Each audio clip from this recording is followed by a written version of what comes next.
All right, so we're on. Hi, everyone. It's Renee here, Renee Lee, your Soul Purpose Success Mentor. I'm here to talk to you about 3 ways that you subconsciously repel success. Right? And this is important because I know you want to attract success. So let's stop subconsciously repelling success so that you can actually receive what it is you desire, what it is you pray for, all that success in your life and your business. Okay, so we're going to talk about that here today. 3 energetic barriers that repel success. Before we get there, I want to tell you a little bit about me because I know a lot of you guys are new to the group. So I'm Renee Lee, Soul Purpose Success Mentor. I went from being a poor city immigrant to living what some people would call the American dream. From being a poor city immigrant to being up here in the rolling mountains of the Catskills in upstate New York with my children in private school now. This, to be honest, this is like more than what I thought was possible just a few years ago. This is more than what I dreamed of just a few years ago. It's unbelievable. It's, my life has expanded, my business has expanded, my clients' businesses has expanded. So all because I gave myself permission to be here. I gave myself permission to have what I want, what my soul wanted, which was to be up here in the mountains. So I'm going to get to that healing journey in a bit, but let me tell you where I came from, right? So my parents were poor in Burma. I'm half Chinese, half Burmese. I was born in Rangoon, Burma. My mother had a high school education. My father had a middle school education.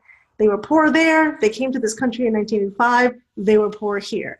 And it was a real struggle. The first few decades was a real struggle. I remember the first year we slept in my aunt and uncle and my grandmother's little tiny apartment. It was like, with us 4, my infant brother included, it ended up being like 8 people in the tiny apartment the first year. Second year, we moved into our own little tiny apartment, which is a 500 square foot apartment.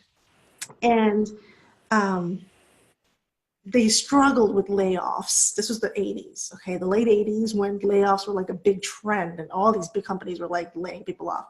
They struggled with layoffs. They struggled with the language barrier. Remember, my father only had a middle school education. So in his mind, he wasn't smart or able to learn fast. And so he struggled with grasping the English language. And I feel like it took him 10 years.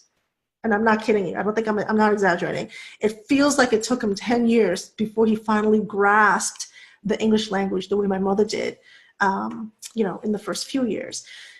And so it was a struggle, like emotionally, there was a lot of desperation trying to make ends meet financially because they had 2 little kids to feed. I was 5 years old when we came here in September 1985. My brother was just 1 year old. And so it was a tough time for them. And I remember my father, in his despair, trying to gamble money to make money, and it didn't work out. And I remember him coming home telling my mother he had gambled the last $1,000 we had, and we had nothing. And my mom flipped out, threw a chair at him, said some words, I'm sure. And then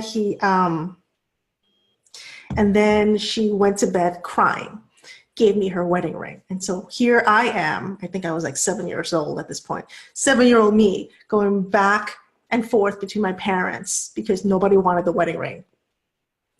And so it was a lot of witnessing their struggles, their frustration, witnessing their relationship with money, absorbing it all, witnessing their victim mentality, absorbing it all. And those were the things that I had to heal from, right? As I came into adulthood, had this business, and really wanted to create the life that my soul wanted to create, I had to let go of all those things I absorbed, let go of all that I witnessed, let go of their money stories that I inherited. Also let go of, free myself from like that immigrant mentality, the victim mentality, the scarcity mentality, which I'm sure a lot of you can relate to, in order to give myself permission to move to the mountains and let my soul create the experiences that it wants to create. Let my soul have the life that I'm meant to live, right? So it took a lot of healing, all of those limiting patterns, limiting thoughts, limiting habits, healing from that so I could step into soul freedom and really not just live the life that I want to live, but also serve my clients in a more fuller capacity. So because I moved to the mountains, okay, I was able to book more than 6 figures last year in 2018. And my clients also saw 5-figure clients created 5-figure programs, and one client booked 6 figures as well. How did that happen? Let's talk about that. It's not just like, oh, it was a simple mountain move, right, to the mountains. Because of my choice, and it all starts there, choice. Because of my choice to move to the mountains, come into soul alignment with what my soul really wanted, I had to walk through a hell of a lot of fear, fear of the unknown. Like, we knew nobody up here. It was just complete blind faith. We never even visited this place until I said to my husband, we need to go explore if we're gonna, we're gonna go get a place up there. Like, this is kind of, we just have to start. We just have to start getting the ball rolling. But we didn't know anybody up here. It was complete blind faith. Fear of the unknown, fear of being judged as a bad daughter when I left my parents in the city, fear of also just all that guilt, right? Like, I'm judging myself. So I have all this guilt of being a bad daughter, like letting go of all of that, letting go of the stories of like, we don't have money. How is it going to work out? How are we going to pay for this? How is this going to happen? How do we juggle? Like, like we had never, anyway, so it was a lot of unknown. And so what it did for me was, because we walked through all of that, my level of mastery increased. And because my level of mastery increased, and I did a lot of healing, there was no more, immigrant mentality, victim mentality, scarcity mentality, all of that kind of like washed away because I chose to move forward through it. I now had this clearer energy and deeper space to hold for my clients. So I was able to serve them in a deeper way. Okay. Another way to put it is, there was no way I could have helped my client make 6 figures if I was still sitting in my Brooklyn apartment, shrouded in guilt and fear of being judged as a bad daughter. Like, that energy could not have held space for my clients to receive 5 figures and 6 figures. Okay. So all of that to say, you should follow your God breadcrumbs, and healing towards soul freedom is key. Unshackling yourself from those limiting beliefs and patterns and habits, that's key to achieving the life and the business that you desire. So soul freedom is key. Now, so if you're having trouble thinking of what your limiting thoughts and limiting patterns are, that's okay. It's always hard to see yourself, right? So I'm going to give you some guidelines so you can start to sift through what are those limiting thoughts and limiting patterns and habits. So let's talk about the 3 energetic barriers that prevent you from receiving the success that you pray for. And you're gonna want to write these down. There's 3 main energetic barriers, so common across all of my clients' stories, and myself included. So I've walked through and worked through all 3 of these barriers. One is the fear shield. The fear shield. The second is the ego mask, in no particular order. The third one is what I call heart walls. So let's break it down, shall we? So the fear shield is basically something that you're scared of, right? It's a fear. So if you take a look at my mountain story that I just shared with you earlier, the fear was, I will be judged as a bad daughter because I'm the eldest in my Asian family and I'm leaving my parents. Instead of bringing them into my house, I'm actually leaving them and going 2 hours away. I know that may sound like, oh, it's nothing, it's just 2 hours to some of you, but it was a big deal because my husband and I, we've never been away. Like, we've always been in the same city with our parents. So it was a very big deal. Anywho, the fear was there. So it's basically, I want this, and it could be 6 figures. In my story, it's the mountain move, right? I want this, but I'm really scared of X. So I want you to think about that and write down what comes to you, right? I guess I'll give you another example. I want more clients, but I'm scared that I might not have enough time with my children if I had 20 clients at a time. Okay, so what is that fear shield for you? The next barrier is the ego mask. And the reason we're talking about these barriers, again, it's because you're repelling success. You're sending a mixed signal to the universe. You're repelling it. You're saying, dear God, please bring me the success, bring me the things. I want this. But you know what? You're putting the brakes on it now. Not if I am going to be, not if I'm going to receive judgment for being a bad daughter. Not if I'm going to, not have enough time for my kids. Energetically, you're going, nah, never mind my prayer. And so that's your fear shield. The ego mask is when you really feel like you have to put on a mask because you yourself are not good enough or ready enough. I hear that so much. I'm not ready enough. I remember when I started out, this was 2014, 2015, when I used to do my videos, I used to have to feel like I needed to look, maybe not look, but sound like Doreen Virtue. I felt like I needed to have a tree in the backdrop in order for me to come off as a spiritual teacher, in order for people to, buy that I was a spiritual teacher. These are all, these are all like ego mask thoughts. It was like, I can't be who I am. They won't think I'm professional enough. They won't think I'm good enough. And so we put on these masks. But the trouble with this is that the people on the receiving end, those viewers, your audience, they don't know you now because you have this ego mask on. You're trying to be all polished, all professional, all whatever. And so now it's hard for them to really gauge your energy and who you really are. And if they can't gauge who you are, then it can't register in their body that you're the teacher or the healer or the coach that's meant for them, right? So that becomes a barrier. Then lastly, there is the heart walls. So these are walls that you create around your heart because you've had such trauma in the past, and it was like, too much hurt, perhaps too much betrayal, just too much pain, too much grief, and you just have these walls built. For me, it was when my sister died. So my sister died when I was three years old. She was 4 years old. She was 1 year older than me.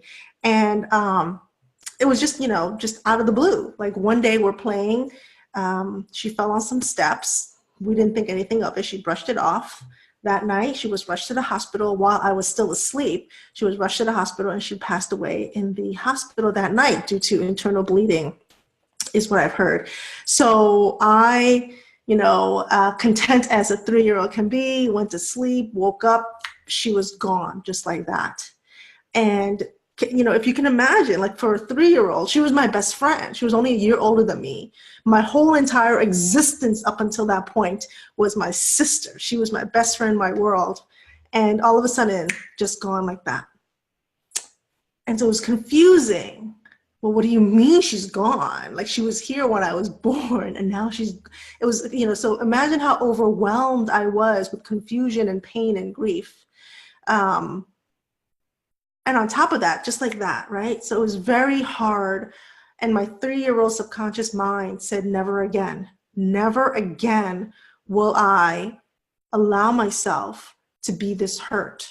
3-year-old subconscious mind was probably like, we can't survive another one. If this is what life is like, we can't survive it. So shut down the heart and build these walls.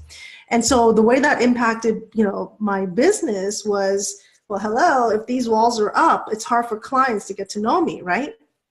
And the true way sales are closed is through connection. They have to know you, like you, trust you in order to say yes to you and trust you with their business and their life, right? And their heart. So that is the third barrier that I want you to ponder about. Write down what comes up for you.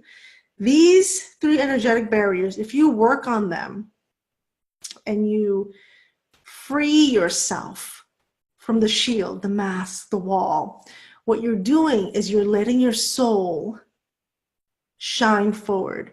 You're letting your soul be free from these barriers.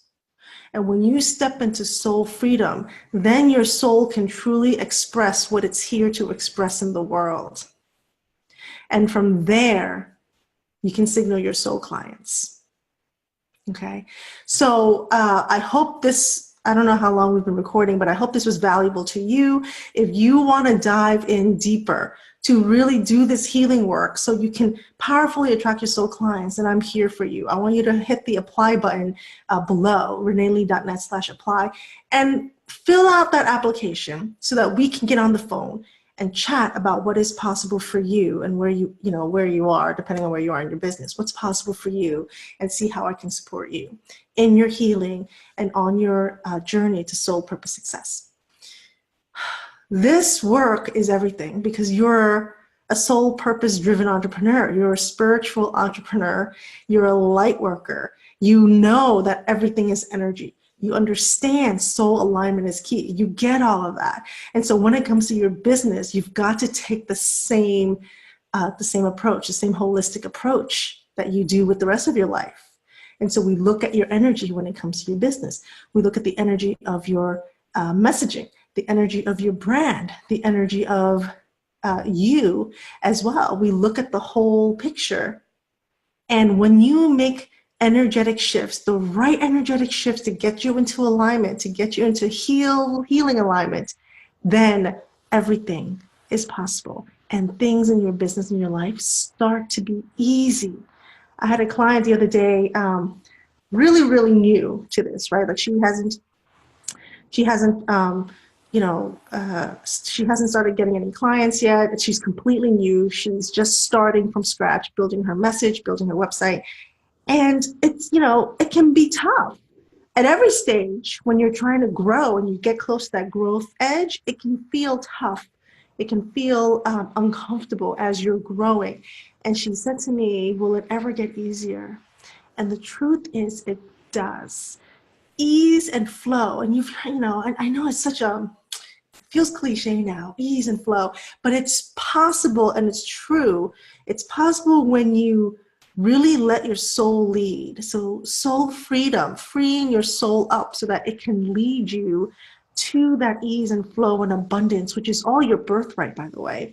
You all have soul clients waiting for you out there, right? These are people who are meant to work with you, people who you promised that you would serve. They're all out there waiting for you. It's just a matter of, will you do the work, the healing work, the alignment work to get yourself ready to show up for them, to show up as a spiritual leader that you are? I say you can do the work. I say you have the courage and the guts to do this work. And I am honored to guide you if you are so called to work with me. So hit the apply button below and let's chat. I look forward to talking with you soon. Namaste.